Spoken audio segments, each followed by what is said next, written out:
The Asian markets, they're mostly higher ahead of the second day of the US-China trade talks, which will kick off later in the day. Bandhan Bank merging group finance with itself.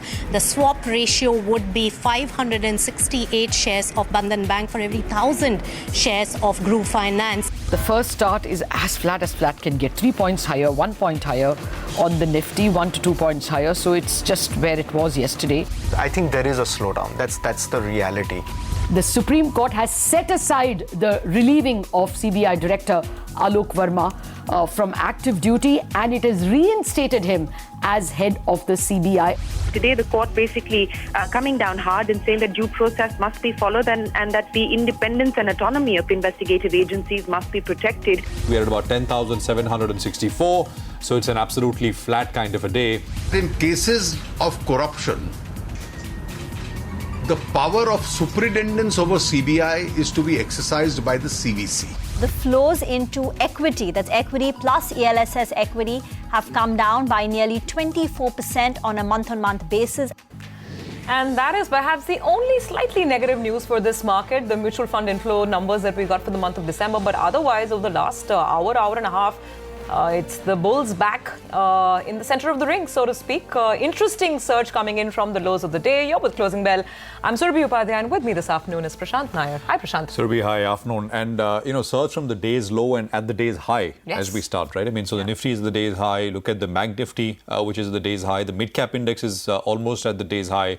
And so is the small cap index. Well, there seems to be a turn right as we're beginning the last 1 hour of trading here on Closing Bell. I mean, actually, if you look at it, all of Europe is higher. I mean, between 0.5% and 0.75% gains. I mean, actually, even in some cases up to about 1%. You got the US index futures, the S&P 500 futures, which are up about 0.5% or so. So there is a bit of buoyancy, most definitely, which was kind of missing for most of the session today. So far. So it's not a bad-looking screen, and activity is picking up. I mean, to be fair, even when the market was down and out, and the Nifty is now up 70-plus points from the day's low, even when the market was down and out, there was enough happening with the stocks, and I guess things will only pick up in the next 60 minutes. Surabhi. Well, for me, Prashant, one stock really stands out. What a move. I mean, ICICI Bank, fresh 52-week highs. It's really taking the Bank Nifty up along with it. That's a big one. It's been quite a story over the last couple of months, the way we've seen buying return to corporate banks, and this one has led from the front. The only caveat with today's action is that mid-caps are underperforming. There's no two ways about that. There's some excitement in the sugar side of the market. But other than that, I mean, by the way, a lot of the FMCG stocks like Dabur, a couple of others like Godrej Consumer, etc., they're on the lower side as well, as is the big boy HUL itself. So FMCG has been kind of a muddled space. Some of the mid-cap IT names, Mindtree, Tata Elxsi, these are also stocks that are sitting out of the upside action today. Anyway, we've got a lot of ground to cover, so let's quickly get started. Well, these are the top stories that we've got for you on Closing Bell, and here's how we are covering them. The market is at the day's high. The Nifty Bank, of course, off the lows as well, driven higher by the likes of ICICI Bank. Sun Pharma is one of the key gainers on the index beyond the financials. We'll be discussing, of course, all of these fundamental trends with our experts, SP Tulsian of sptulsian.com, market expert Anand Tandon, and Sudeep Bandyopadhyay, Group Chairman of IndiTrade Capital. Okay, so looking forward, how will the market fare in 2019? Are valuations looking attractive? Which are the key sectors, etc., one should focus on? We ask our alpha manager that question every day. Ronak Konkar of Parag Parekh Mutual Fund is our alpha manager for the day. And of course, now what to do in the last 1 hour? Traders have been really caught all over on the back foot, throughout the session today. Big surge coming in. Ashwani Gujral and Mitesh Thakkar with their view. Okay, so what should you be doing now with this surge, which is picking up pace as we speak? 44 on the Nifty now, 10,817. So that's what?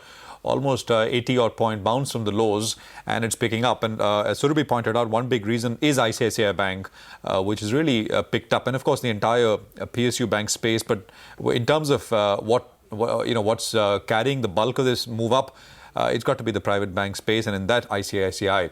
Sudarshan, Ashwani Gujral and Mitesh Thakkar are with us for the closing strategies. Gentlemen, thanks very much. Afternoon. Ashwani, to you first. You see this rally developing through the course of the next 60 minutes? See, to make money in this market, you cannot extrapolate. I mean, yesterday we closed at the lows. Today we opened 100 points lower on the bank nifty. And from there you are getting this, 200 point upside, or rather 250. But if you buy here and again tomorrow morning you have a different news flow to deal with, you will get into trouble. Yes, bank nifty is stronger of the two indices, but again, even yesterday that was the case. So the right way to play this is to wait for that, one down day, and then to buy at those lows and get the upside. Whether, tomorrow this can continue, that, possibly only time can tell. But if you did enter, say at the lows of the session, only then you should carry, because then you have enough margin. I don't think buying right now is a great idea, because the 3% etc. has already happened. Having said that, Nifty remains kind of range bound, 10,700, 10,950. So the trouble is not in bank Nifty, it is in the Nifty. And that way, possibly bank Nifty may be starting out another leg where we could get to the previous all-time high zone of about 28,000, 28,400. But again, buy the dip, don't try to buy after a rally. Having said that, PSU banks of all kinds are going up. So the sense is even the smaller ones can easily go up 20-25%. So Union Bank is a buy with a stop of 90, target of 102. Orient Bank is a buy with a stop of 98, target of 106. And DLF is a buy with a stop of 178, target of 190. The bond yield did cool off quite a bit. In the morning when we had opened out, it was pushing 7.51, 52, those kind of levels. Now the 28 paper, of course the 10-year is also changing hands. We'll move to the 29 paper. But right now it's quoting at 7.46. So that is quite a cool off on the yield as well. Ashwani, since you're talking banks, I'm surprised, ICICI Bank doesn't make the cut for you. Blue sky territories here. What is the advice on this stock? See, I've recommended these stocks all day. So this was the recommendation when it was up hardly 1%. Here, basically we went up to 365 last time and we collapsed back to 255 when that entire Ms. Kochar saga happened. From here, you are looking at almost 100 point upside from 360. So 450, 460 can be a zone. But interestingly, this is the only corporate bank which is tending to move higher other than PSU banks. Axis Bank is not showing that sort of follow through. So maybe ICICI Bank is a lone ranger till these other guys also pick up. But definitely even more than ICICI Bank, I think PSU banks are covering a lot more ground. Actually, the PSU Bank index, I think, is the was the top gaining. It is still the top gaining sector, 2.5% higher on the Nifty PSU Bank index. It's flattening out a little bit in the last couple of minutes. Mitesh Thakkar is with us as well. Mitesh, your thoughts on the market and what would your closing strategies be? So good afternoon. I think on the market, we were looking at range-bound movement between 10,850 to about 10,720. I think we are now approaching the upper end of the range. If you break 10,850, then I would look at possibly 10,930, 60 range being tested. So in that sense, it's a market which is still choppy, mildly, positive bias. And the banking lot, I think you were just highlighting PSU banking stocks. In fact, I've got 2 trading calls from that segment. I think it's the PSU banking sector which is looking good, apart from the fact that ICICI Bank has broken into a fresh 52-week high, so that also should enjoy good momentum. I have buys on State Bank of India with a stop at 299 for targets of 316, and Indian Bank is a buy with a stop at 250 for targets of 266. Okay, so it seems PSU banks are really the flavor with both Ashwani and Mitesh this afternoon. Okay, gentlemen, let's now get a couple of fundamentals in as well. We have Mr. SP Tulsian of sptulsian.com joining in, and also Anand Tandon. Mr. Tulsian, I have to start with ICICI Bank, really. Because of the dream run the stock has enjoyed, The question is how much more upside? I think everybody's excited about this whole recovery in lending on the corporate side. Would you give it substantial upside even from current levels?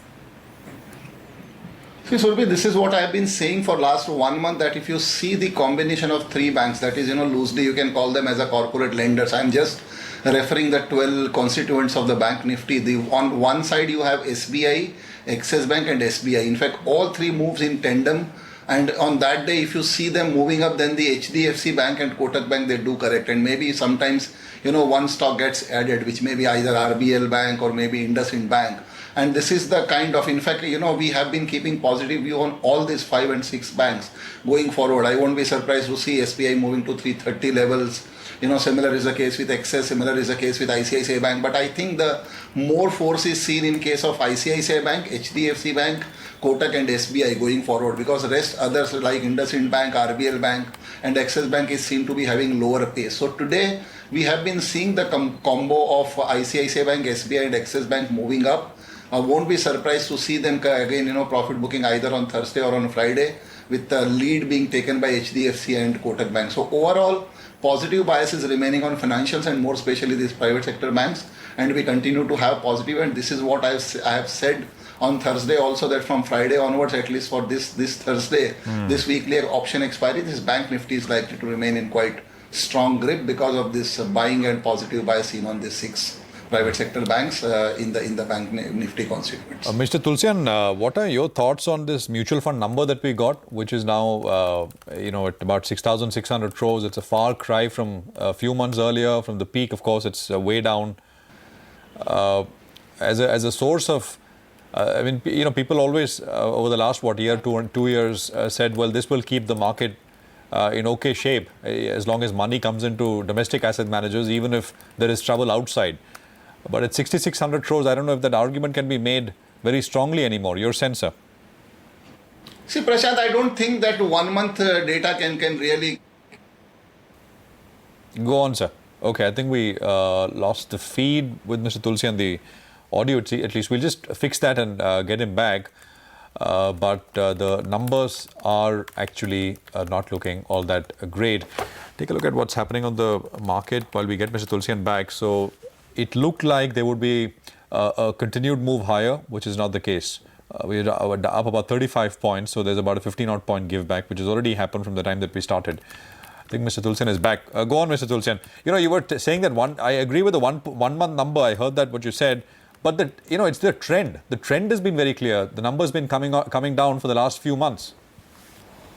See, Prashant, in fact, this has to do with the market behavior also, because if you see the November month has been seen quite bullish. And whenever you see the bullish sentiment, in fact, this is the problem with the market, with the stock market, that people, they do the near-term momentum as well. And December was seen to be quite range-bound. And if we see the positive bias seen building up for the month of January, definitely the inflow will increase. But the dilemma before all the investors is that there is no other investment asset class available to them. They can't look for the debts, because the debt instrument is giving them a return of about 8%, which is again not tax efficient. Even if you take the marginal rate of taxation there against 10% for the stocks on the long term and 15% on short term, and again commodity, bullion, gold and silver are not seen to be that attractive. Real estate is again seen to have doors having closed. So you are bound to see the investments coming back in the stock market. Yes, the near-term sentiments are not seen having stabilized on a sustainable basis, because still people are trying to take a call only after the April or May, once the general elections are seen to get over and new government comes in place. So in this background, even if you see this kind of inflow and the balancing is being done, in fact for the last, maybe since yesterday we have started again FII seen turning positive, maybe because of the bond yield softening in the US market, and probably the higher allocation will be made to emerging markets. So overall balancing is always done between the DIIs and FIIs, and I don't think that this is a cause of concern. DIIs will keep receiving money from the investors going forward. Okay, well, yeah, numbers just for the month gone by were a little sobering.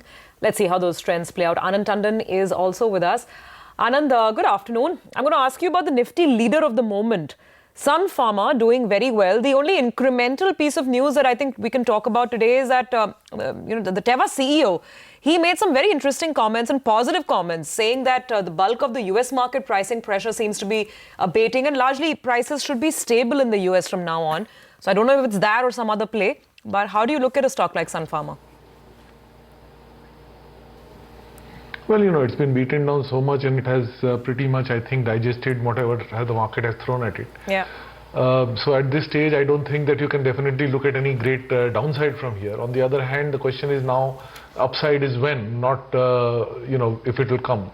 So aside from any kind of corporate issues that may arise because of whatever we've had in the recent past, I think the pharma sector as a whole, as well as Sun Pharma in particular, are headed for better times. As you mentioned, the US market, which is the largest for most of these players, has stabilized both in terms of pricing pressure as well as in the fact that many of the prices have reached a level where there are many deregistrations, as it were. A lot of marginal players are moving out. And I think you will find that consolidation will continue, not necessarily at a very rapid pace, but definitely with a positive bias.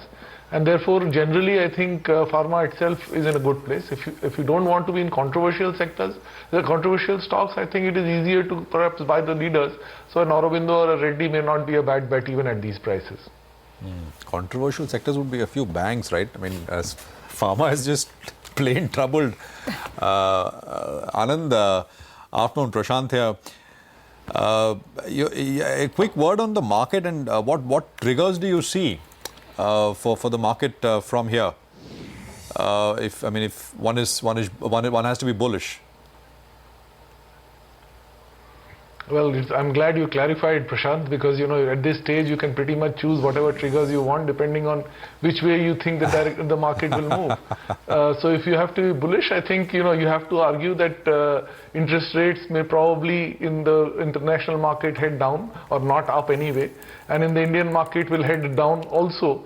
Because finally, I think RBI will wake up to the fact that inflation is well under control and is way below the trajectory that they have been postulating. And together with that, there is a greater possibility that the earnings momentum may actually come back, especially since most analysts are forecasting that aside from the corporate banks, most of the other corporates will kind of have the same 15-16% growth that we saw that we are likely to see in the current year. The year going forward, and of course with the normalization of NPAs, etc., with the NPAs rolling off, the normalization of earnings from the PSU banks and the corporate banks will actually take the earnings up. So you are looking finally at let's say a reasonable possibility that you may have 16-17% growth in the current year and perhaps a little more in the next year. So earnings growth coming up, and with interest rates headed downwards, you could argue that the market is not, it has some legs now. That said, I think, the volatility will continue to remain. I think, you are probably better off in the frontline companies rather than trying to be very adventurous unless you have a 4 to 5 year view. Thing is, those legs end up tiring out at around 10,950. That's what we've seen over the last so many months. But I take your point, Anand. Okay, gentlemen, stay on with us. We have to take a very quick break. We continue the market coverage. On the other side, we also get chatting with our alpha manager of the day, Ronak Onkar of Parag Parikh Mutual Fund joins in.